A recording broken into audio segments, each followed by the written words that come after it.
पर्यावरणदृष्ट्या अत्यंत संवेदनशील असलेल्या महाबळेश्वर येथील द क्लब परिसरात विनापरवाना आणि बेकायदेशीरपणे मोठ्या प्रमाणावर वृक्षतोड केल्याची धक्कादायक घटना समोर आली आहे। या प्रकरणी महाबळेश्वर पोलीस ठाण्यात द क्लबच्या अध्यक्षा मनीषा गोखले शहा यांच्यासह एकूण तिघांवर गुन्हा दाखल करण्यात आलाय।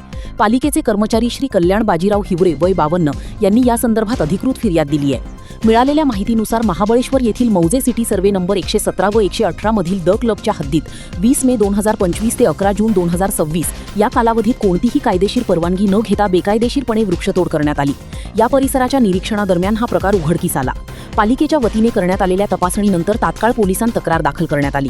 महाबळेश्वर पोलिसांनी या प्रकरणी महाराष्ट्र नागरिक क्षेत्र झाडांचे जतन व संवर्धन अधिनियम 1975 चे कलम 21.1.2 11 तसेच भारतीय न्याय संहिता BNS 2023 चे कलम 324.4.3.5 अन्वये गुन्हा क्रमांक 53/2026 नुसार श्रीमती मनीषा गोखले शहा वय 65 वर्ष व्यवसाय अध्यक्ष the club Mahabaleshwar, lieutenant colonel Gautam Nandi निवृत्त वय 62 वर्ष व्यवसाय secretary the club Mahabaleshwar, Shri Suhas Pate वय 40 वर्ष व्यवसाय द्वारकाधीश कन्स्ट्रक्शन वर्क मेढा तालुका जावली जिल्हा सातारा यांच्यावर गुन्हा दाखल करण्यात आला असून सदर घटनेचा पुढील तपास पोलीस निरीक्षक BP सांडभोर यांच्या मार्गदर्शनाखाली पोलीस अंमलदार उघडे करत आहेत। या कारवाईमुळे महाबळेश्वरमधील बेकायदेशीरपणे निसर्गाची हानी करणाऱ्या संस्था आणि भूमाफियांमध्ये खळबळ माजल्याचं चित्र पाहायला मिळतंय।